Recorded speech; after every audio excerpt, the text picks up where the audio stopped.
ಇತ್ತೀಚಿನ ಸಂಚಿಕೆಗಳನ್ನು ಜಾಹೀರಾತಿನ ಕಿರಿಕಿರಿ ಇಲ್ಲದೆ ನೋಡಿ.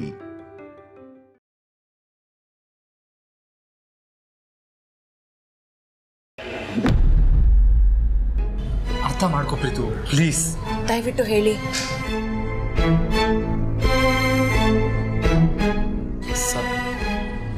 7/11/1997. ಸರಿ, ಚೆಕ್ ಮಾಡ್ತೀನಿ. ಮೊದಲು ಏರ್ ಹಾಕಿ ನೋಡೋಣ.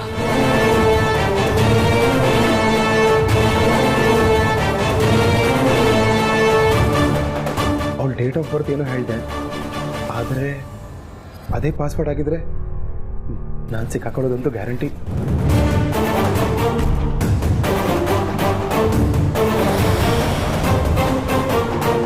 ರಾಂಗ್ ಪಾಸ್ವರ್ಡ್ ಅಂತ ಬರ್ತಾ ಇದೆ.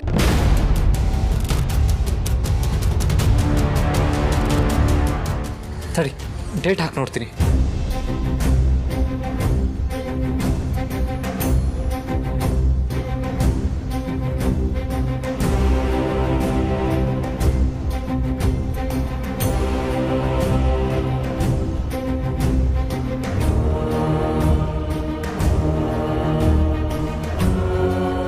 ಪ್ರೀತು, ಬೇರೆ ಏನು ಪಾಸ್ವರ್ಡ್ ಹಾಕಿರ್ಬೋದು ಅಂತ ಗೊತ್ತಿಲ್ವಾ ಪ್ರೀತು? ನಿಜ ಬ್ರೋ, ನನ್ಗೆ ಗೊತ್ತಿಲ್ಲ.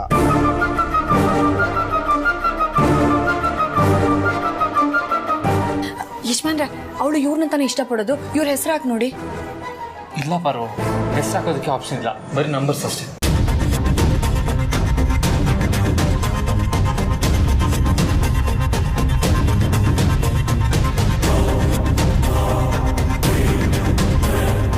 ಪ್ರೀತು, ಈಗಲಾದರೂ ನಿನ್ನ ಮೋನಿಕಾ ಮಧ್ಯೆ ಏನು ನಡ್ತಿದೆ, ಅವಳು ನಿನಗೆ ಹೇಗೆ ಪರಿಚಯ ಅಂತ ಹೇಳ್ಕೊ ಪ್ರೀತು. ನೋಡು, ನಾವಿಬ್ಬರು ಅದನ್ನು ಯಾರಿಗೂ ಹೇಳಲ್ಲ. ಸತ್ಯ ಗೊತ್ತಾದರೆ ನಿನ್ನ ಜೀವನನೇ ಸರಿ ಹೋಗೋದಲ್ವಾ? ಅರ್ಥ ಮಾಡ್ಕೋ ಪ್ರೀತು.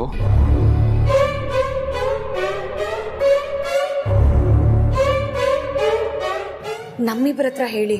ಯಜಮಾನ್ರೆ ಹೇಳ್ದಾಗೆ ನಾವು ಯಾರಿಗೂ ಹೇಳಲ್ಲ. ಹಾಗೆ ನಿಮ್ಗೆ ಏನೇ ಕಷ್ಟ ಇದ್ರೂ ನಾವಿಬ್ರು ನಿಮ್ಮ ಜೊತೆಗೆ ನಿಲ್ತೀವಿ. ಅದೇನೇ ಸಮಸ್ಯೆ ಆದರೂ ಪರವಾಗಿಲ್ಲ, ನಾವು ಬಗೆಹರಿಸ್ತೀವಿ. ದಯವಿಟ್ಟು ನಿಮ್ಮ ಕೈ ಮುಗಿತೀನಿ, ಹೇಳ್ಕೊಳ್ಳಿ.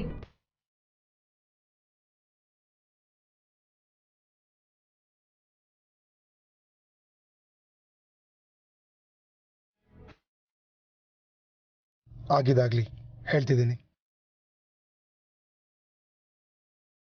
ಹಲೋ, ಏನಮ್ಮ ತಾಯಿ, ನಿನಗೆ ಎಷ್ಟು ದಿನ ಆಯಿತು ಮೇಕಪ್ ಐಟಮ್ ಎಲ್ಲ ಕಳಿಸು ಅಂತ?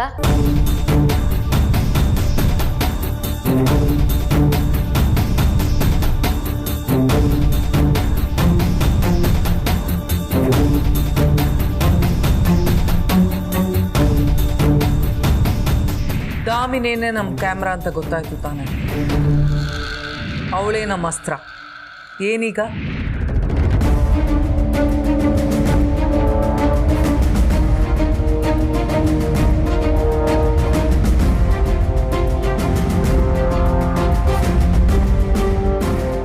ಪ್ರೀತು, ನೀನು ಇವಾಗ ಮೊದಲಿನ ಥರ ಚಿಕ್ಕಮ್ಮನ ನೋಡಿ ಹೆದರ್ಕೊಳ್ಳೋ ಅವಶ್ಯಕತೆ ಇಲ್ಲ.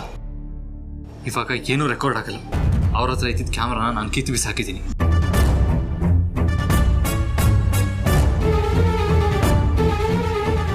ಅಂದರೆ ದಾಮಿನಿ ಚಿಕ್ಕಮ್ಮನ ಹತ್ರ ಇದ್ದ ಕ್ಯಾಮ್ರಾ ಹತ್ರ ಮನೇಲಿ ನಡೀತಿದ್ದು ಅರುಂಧತಿ ವಾಚ್ ಮಾಡ್ತಿದ್ಲು ಅನ್ನೋ ವಿಷಯ ಬ್ರೋ ಗೊತ್ತಾಗಿದ್ಯಾ? ಏನು ಹೇಳ್ತಿದ್ಯಾ ಬ್ರೋ? ಚಿಕ್ಕಮ್ಮನ ಹತ್ರ ಕ್ಯಾಮ್ರಾ ಇತ್ತು ಅಂತ ನಿನಗೆ ಗೊತ್ತಾಯ್ತು? ಅದು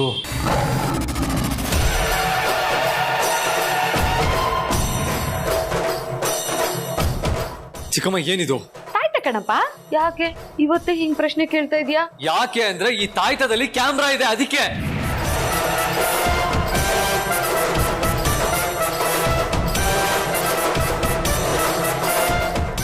ನೋಡು ಪ್ರೀತು, ಇನ್ನೂ ಏನೂ ಆಗಿಲ್ಲ.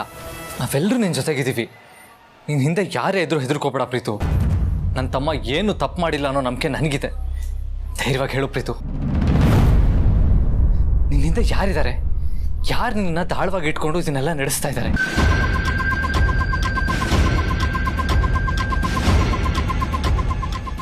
ಹೇಳು ಪ್ರೀತು, ಪ್ಲೀಸ್.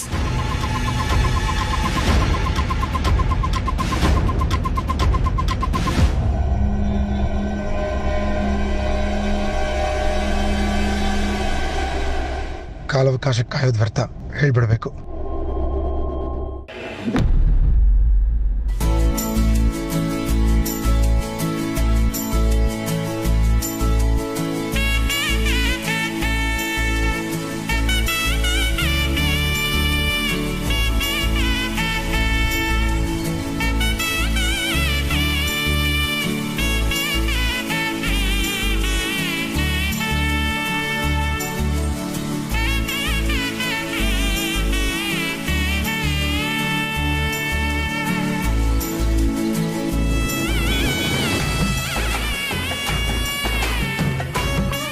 ಏನಿವತ್ತು ಹಿರಿ ಮಗ ಸೊಸೆ ಮದುವೆ ಫೋಟೋಸ್ ನೋಡ್ತಾ ಕೂತಿದ್ಯಾ?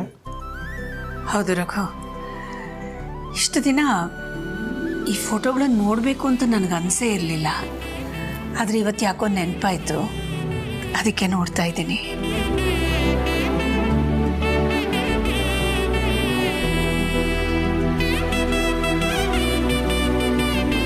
ಫೋಟೋಸ್ ಏನೋ ಚೆನ್ನಾಗೇ ಇದೆ, ಆದರೆ ಒಂದು ಬೇಸರ ಅಂದರೆ ಯಾವುದರಲ್ಲೂ ನೀನಿಲ್ಲ.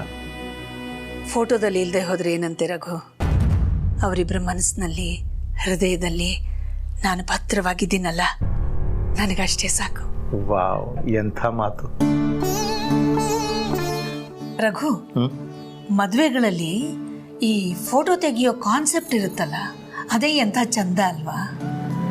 ನೋಡಿ, ಮನಸ್ಸಿನಲ್ಲಿ ಎಷ್ಟೇ ದುಗುಡ, ದುಮ್ಮಾನ, ದುಃಖ, ಆತಂಕ ಇದ್ರೂ ಕ್ಯಾಮರಾದ ಮುಂದೆ ಬಂದಾಗ ಪೋಸ್ ಕೊಡಲೇಬೇಕು, ನಗಲೇಬೇಕು, ಸಂತೋಷ ವ್ಯಕ್ತಪಡಿಸಲೇಬೇಕು. ಈ ಫೋಟೋದಲ್ಲಿ ನೋಡಿ, ಆದಿ ಪಾರ್ವತಿ ಇಬ್ರಿಗೂ ಮದುವೆಗೆ ನನ್ನ ಒಪ್ಪಿಗೆ ಇಲ್ಲ ಅನ್ನೋದ್ರ ಬಗ್ಗೆ ಅದೆಷ್ಟು ನೋವಿತ್ತು, ಬೇಸರ ಇತ್ತು. ದುಃಖ ಮನಸ್ಸಿನಲ್ಲಿದ್ರೂ ಮುಖದ ಮೇಲೆ ಮಾತ್ರ ಕಿರುನಗೆ ಇದೆ ನೋಡಿ.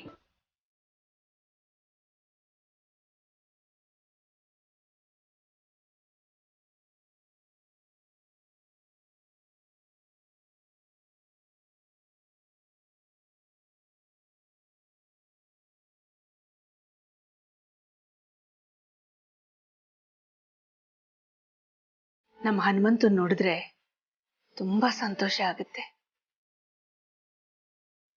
ಮಕ್ಕಳಿಗೆ ತಾಯಿ ಇಲ್ಲ ಅನ್ನೋ ಕೊರತೆನ ಕೊಡದೇ ಇರೋ ಹಾಗೆ ತುಂಬ ಸಂಸ್ಕಾರದಿಂದ ಬೆಳೆಸೋದು ಎಷ್ಟು ಕಷ್ಟ ಅನ್ನೋದು ನನಗೆ ಗೊತ್ತಿದೆ ರಘು.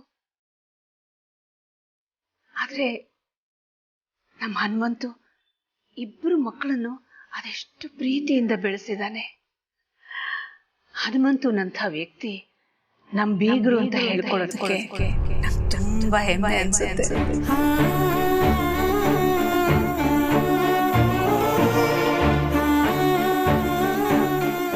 ಆದ್ರೆ ದಾಮಿನಿ ಮಾತ್ರ ಪಾರ್ವತಿ ನೋಡಿದ್ರೆ ತಿನ್ನು ಶತ್ರು ನೋಡಿದ ಹಾಗೆ ಉರಿದು ಬೀಳ್ತಾಳಪ್ಪ. ಅವಳು ಮನೆ ಕೆಲಸದವಳು ಆಗಿದ್ಲು ಅನ್ನೋದನ್ನ ದಾಮಿನಿಯಿಂದ ಮರೆಯಕ್ಕಾಗ್ತಿಲ್ವೋ ಏನೋ. ಅವಳಿಗೆ ಪಾರ್ವತಿನ ಅವಮಾನ ಮಾಡೋದ್ರಿಂದ ಸಿಗುವ ಕ್ಷಣಿಕ ಆನಂದದಿಂದಾಗಿ ಮನೆ ಜನರ ನೆಮ್ಮದಿಯೆಲ್ಲ ಹಾಳಾಗುತ್ತೆ ಅನ್ನೋ ಪರಿವೇನೇ ಇಲ್ಲ ಅವಳಿಗೆ. ಆದ್ರೆ ನಮ್ಮ ಪಾರ್ವತಿ ಯಾವತ್ತೂ ಹಾಗಲ್ಲ.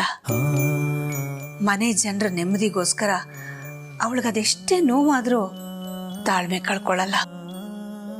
ಒಂದ್ ವೇಳೆ ತಾಳ್ಮೆ ಕಳ್ಕೊಂಡ್ರೆ ಕೋಪದಲ್ಲಿ ನಿನಗಿಂತ ಒಂದು ಹೆಜ್ಜೆ ಮುಂದೆನೇ ಇರ್ತಾಳೆ.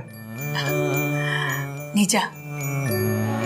ಆದ್ರೆ ದಾಮಿನಿ ಪಾರ್ವತಿನ ಈ ಜನ್ಮದಲ್ಲಿ ಸೊಸೆ ಅಂತ ಒಪ್ಕೊಳ್ಳೋದೇ ಇಲ್ವೇನೋ? ಅವಳ ಅಭಿಪ್ರಾಯದ ಬಗ್ಗೆ ನಾವ್ಯಾರೂ ಹೆಚ್ಚು ಗಮನ ಕೊಡಲ್ಲ ಅನ್ನೋದು ಸತ್ಯ. ಹೌದಕ್ಕಿಲ್ಲ, ನಮ್ಮ ಕೈಲಿರೋ 5 ಬೆರಳು ಹೇಗೆ ಒಂದೇ ಸಮನಾಗಿರಲ್ವೋ ಹಾಗೆ ಮನೇಲಿರೋ ಮನಸ್ಥಿತಿನೂ ಒಂದೇ ರೀತಿ ಇರಲ್ಲ ಅನ್ನೋದನ್ನ ನಾವು ಒಪ್ಕೊಳ್ಳೇಬೇಕಾಗತ್ತೆ. ರಘು, ನಮ್ಮ ಕೈಯ 5 ಬೆರಳುಗಳು ಏನನ್ನ ಸೂಚಿಸುತ್ತೆ ಹೇಳಿ? ದಾಮಿನಿ ಯಾರ ಕಡೆಗಾದ್ರೂ ತಪ್ಪು ಮಾಡಿದೀಯಾ ಅಂತ ಹೇಳಿ ಬೆರಳು ಮಾಡಿ ತೋರಿಸುವಾಗ ಉಳಿದ ಬೆರಳುಗಳು ಅವಳ ಕಡೆಗೆ ತಿರುಗಿ ನಿನ್ನ ತಪ್ಪನ್ನ ತಿದ್ದುಕೋ ಅಂತ ತೋರಿಸ್ತಾ ಇರುತ್ತವೆ. ಅದೇ ನಮ್ಮ ಪಾರ್ವತಿ ಯಾರ ಕಡೆಗಾದ್ರೂ ಬೆರಳು ಮಾಡಿ ಮೆಚ್ಚುಗೆಯನ್ನು ಸೂಚಿಸಿದಾಗ ಉಳಿದ ಬೆರಳುಗಳು ಅವಳ ಕಡೆ ತಿರುಗಿ ಯು ಆರ್ ದಿ ಬೆಸ್ಟ್ ಅಂತ ಹೇಳ್ತಾ ಇರ್ತವೆ. ಯಾಕೆ ರಘು ನಗ್ತಾ ಇದ್ದೀರಾ? ಅಲ್ಲ, ಹಿರಿ ಸೊಸೆ ಬಗ್ಗೆ PhD ಮಾಡಿರೋ ಹಾಗಿದೆ. ಸುಮ್ಮನೆ ರೀ ರಘು, ರೇಗಿಸ್ಬೇಡಿ.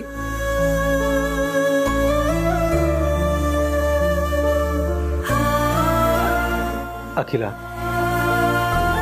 ಪಾರ್ವತಿ ಬಗ್ಗೆ ನಿನಗಿರೋ ಒಳ್ಳೆಯ ಅಭಿಪ್ರಾಯ ಯಾವತ್ತೂ ಬದಲಾಗಲ್ಲ ತಾನೆ? ಖಂಡಿತ ಬದಲಾಗಲ್ಲ ರಘು.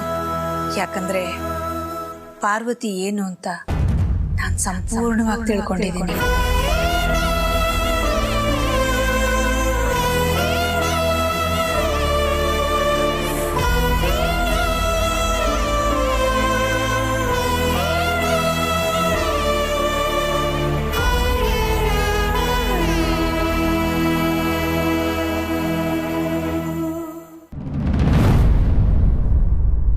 ಪಾಪ, ನನಗೆ ಒಳ್ಳೇದಾಗಲಿ ಅಂತ ನೀವಿಬ್ಬರು ಎಷ್ಟು ಒದ್ದಾಡ್ತಿದ್ದೀರಾ. ಆದರೆ ತಪ್ಪು ಮಾಡಿರೋ ನಾನು ಮಾತ್ರ ಸೈಲೆಂಟ್ ಆಗಿದ್ದೀನಿ. ಇಷ್ಟು ದಿನ ಸತ್ಯ ಹೇಳ್ದೆ ನಿಮ್ಮನ್ನೆಲ್ಲ ಸತಾಯಿಸಿದ್ದೀನಿ. ಆದರೆ ಇವತ್ತು ಆ ಸತ್ಯನ ಹೇಳ್ಕೊಳ್ತೀನಿ. ಏನಾಗುತ್ತೋ ಆಗಲಿ. ಇಷ್ಟು ದಿನ ಚಿಕ್ಕಮ್ಮನ ಹತ್ರ ಕ್ಯಾಮ್ರಾ ಇದೆ ಅಂತ ಹೆದರ್ಕೊಳ್ತಿದ್ದೆ. ಆದರೆ ಈಗ ಆ ಭಯ ಇಲ್ಲ. ಧೈರ್ಯವಾಗಿ ಎಲ್ಲನೂ ಹೇಳ್ತೀನಿ. ಆಮೇಲೆ ನೀವು ನನಗೆ ಏನು ಶಿಕ್ಷೆ ಕೊಟ್ಟರೂ ಪರವಾಗಿಲ್ಲ. ನೀವೆಲ್ಲರೂ ಇಲ್ಲಿದ್ದೀರಾ?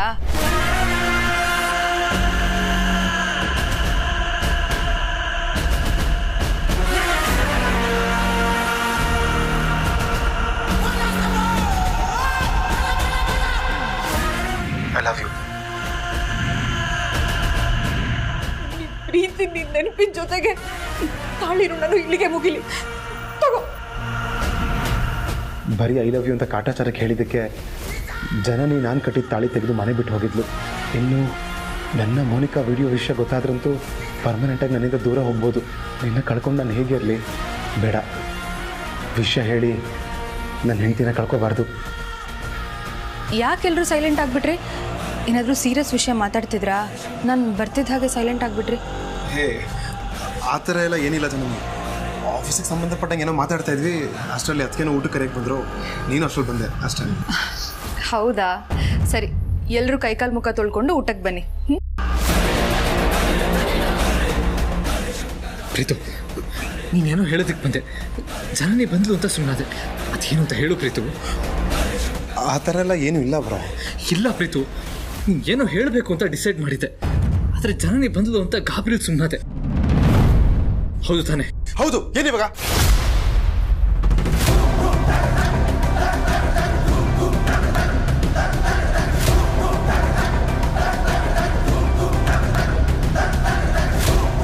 ಪ್ರೀತು, ವಾಯ್ಸ್ ರೈಸ್ ಮಾಡಬೇಡ. ಮನೇಲಿ ಎಲ್ಲರೂ ಇದ್ದಾರೆ. ನಿಧಾನಕ್ಕೆ ಮಾತಾಡು ಪ್ರೀತು. ಇಲ್ಲ ಬ್ರೋ, ನಾನು ಮಾತಾಡೋದೇ ಹೀಗೆ. ಏನೀಗ?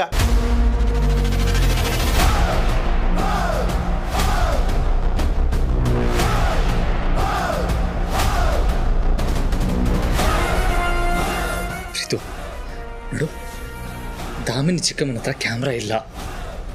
ಮೋನಿಕನ ನಾವು ರೂಮಲ್ಲಿ ಲಾಕ್ ಮಾಡಿದ್ದೀವಿ. ಇಷ್ಟೆಲ್ಲ ಆದರೂ ಯಾಕೆ ಪ್ರೀತು ನೀನು ಸತ್ಯ ಹೇಳ್ತಾ ಇಲ್ಲ?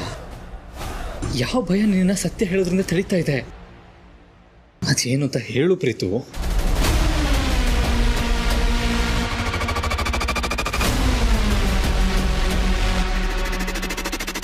ನಾವಿಷ್ಟು ಕೇಳಿದ್ರು ಅವ್ರು ಹೇಳ್ತಾ ಇಲ್ಲ ಅಂದರೆ ಏನೋ ಬಲವಾದ ಕಾರಣ ಇರಬೇಕು ಯಜಮಾನ್ರೆ.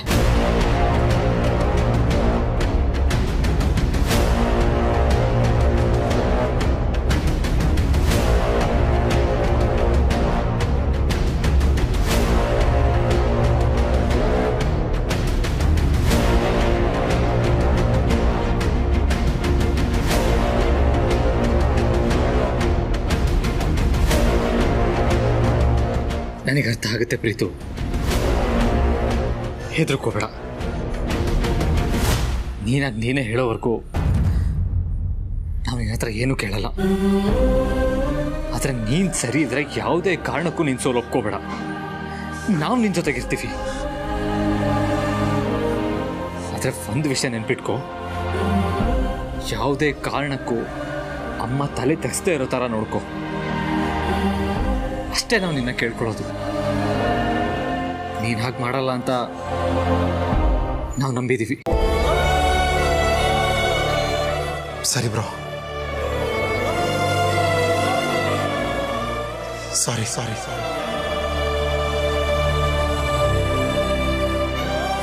ಈಗ ಏನು ಮಾಡೋದು ಯಜಮಾನ್ರೆ?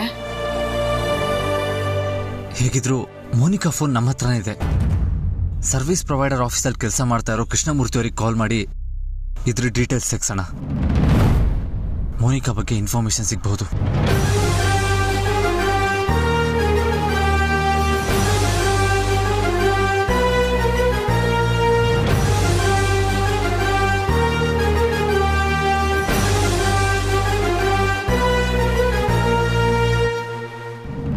ವಿಡಿಯೋ ವಿಷಯ ಯಾರಿಗಾದ್ರೂ ಗೊತ್ತಾಗತ್ತೆ ಅನ್ನೋ ಭಯ ಪ್ರೀತೋಗಿರೋ ತನಕ ಮಾತ್ರ ನಂಗಿಲ್ಲಿ ಜಾಗ. ಇಲ್ಲ ಅಂದಿದ್ರೆ ನಂಗೆ ಯಾವಾಗಲೂ ಗೇಟ್ ಪಾಸ್ ಸಿಗ್ತಿತ್ತು. ಒಂದು ವೇಳೆ ಪ್ರೀತು ಏನಾದ್ರು ಧೈರ್ಯ ಮಾಡಿ ಅವ್ರ ಅಣ್ಣ ಅದಕ್ಕೆ ವಿಷಯ ಹೇಳ್ಬಿಟ್ರೆ ಅಷ್ಟೇ, ನನ್ನ ಕತೆ ಮುಗೀತು. ರಾಣ ಸರಿಗೆ ವಿಷಯ ತಿಳಿಸೋಣ ಅಂದರೆ ಯಾರೂ ಫೋನು ಕೊಡ್ತಿಲ್ಲ. ನಾನೇ ಮನೆಯಿಂದ ಎಸ್ಕೇಪ್ ಆಗೋಣ ಅಂದರೆ ಅದಕ್ಕೂ ಬಿಡ್ತಿಲ್ಲ. ಹೇಗಪ್ಪ ಈ ಮನೆಯಿಂದ ಹೊರಗೆ ಹೋಗೋದು?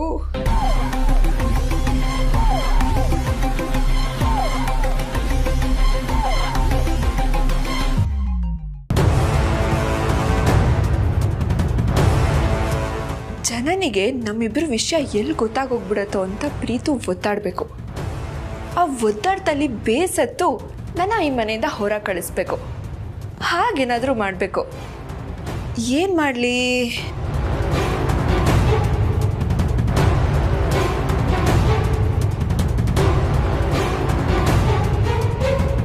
ಮೇಡಮ್, ಊಟ ರೆಡಿ ಇದೆ. ಎಲ್ಲರೂ ಊಟಕ್ಕೆ ಬಂದ್ರಾ? ಎಲ್ಲರೂ ಹೋಗಿದ್ದಾರೆ. ಜನನಿ ಮ್ಯಾಮ್ ಮತ್ತು ಪ್ರೀತು ಸರ್ ಇವಾಗ ಹೋಗ್ತಾ ಇದ್ದಾರೆ. ಸ್ವಲ್ಪ ನಿಮ್ಮ ಫೋನ್ ಕೊಡ್ತೀರಾ? ತೋಡಿ. ಒಂದು ಫೋನ್ ಮಾಡಿ ಬರ್ತೀನಿ. ಸರಿ, ಥ್ಯಾಂಕ್ ಯು.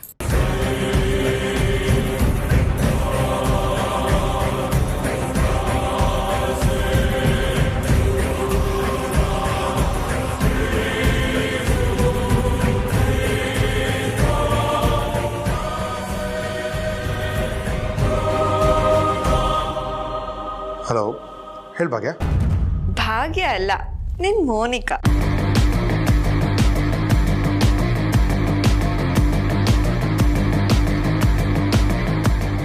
ಇವಾಗ ನೀನೇನು ಮಾಡ್ತೀಯ ಅಂದರೆ ನನ್ನ ರೂಮಿಗೆ ಊಟ ತಂದ್ಕೊಡ್ತೀಯ. ಇಲ್ಲ ಅಂದರೆ ಗೊತ್ತಲ್ವಾ? ಬೇಗ ಬಾ, ಕಾಯ್ತಾ ಇರ್ತೀನಿ. ಬಾಯ್.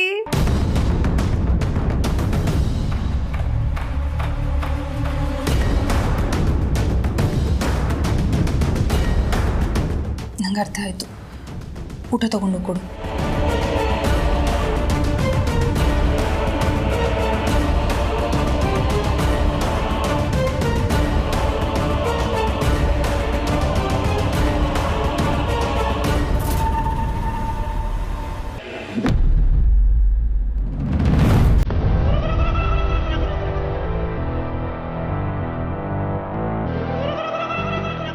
ನೋಡ್ತೀಯ ಪ್ರೀತು, ಹೆಂಗೆ ನಾವು ನೀನೇ ಈ ಮನೆಯಿಂದ ಗೇಟ್ ದಾಟ್ಸೋವರೆಗೂ ನಾನು ಹೀಗೆ ಆಡ್ತಾ ಇರ್ತೀನಿ. ಯಾವ ಕ್ಷಣದಲ್ಲಿ ನೀನು ಹೆಂಡತಿಗೆ ನಮ್ಮಿಬ್ಬರ ಬಗ್ಗೆ ಗೊತ್ತಾಗೋಗ್ಬಿಡತ್ತೋ ಅಂತ ಭಯದಲ್ಲೇ ಇರಬೇಕು.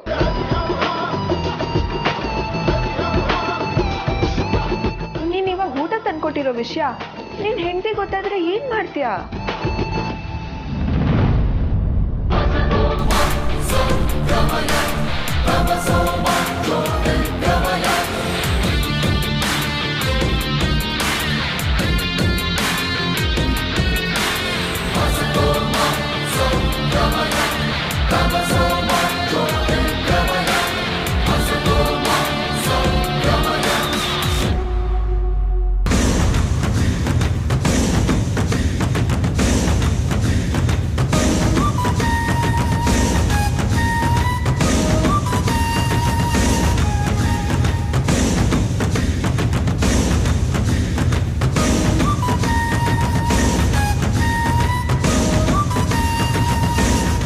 ಯಾಕೆ ಮೋನಿಕಾ ಅವರೇ ಹಾಗೆ ನೋಡ್ತಾ ಇದ್ದೀರಾ? ನಾನು ಬಂದೆ ಅಂತ ಆಶ್ಚರ್ಯ ಆಗ್ತಿದ್ಯಾ?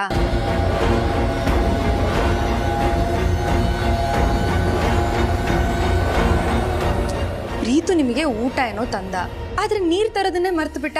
ಅದಕ್ಕೆ ನಾನು ತಗೊಂಡು ಬಂದೆ. ನಿಮಗೆ ಬೇರೆ ಏನೇ ಬೇಕಾದರೂ ಕೇಳಿ, ಆಯ್ತಾ?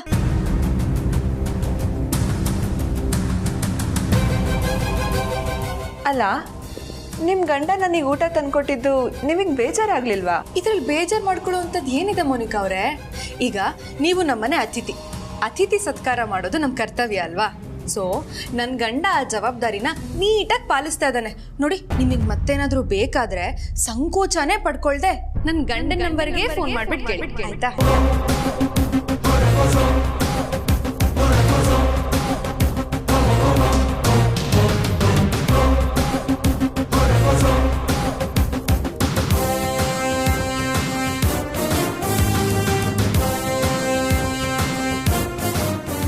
ಮೋನಿಕಾ ಅವರೇ, ಯಾಕೆ ಏನೋ ಡೀಪ್ ಆಗಿ ಯೋಚನೆ ಮಾಡ್ತಾ ಇದ್ದೀರಾ?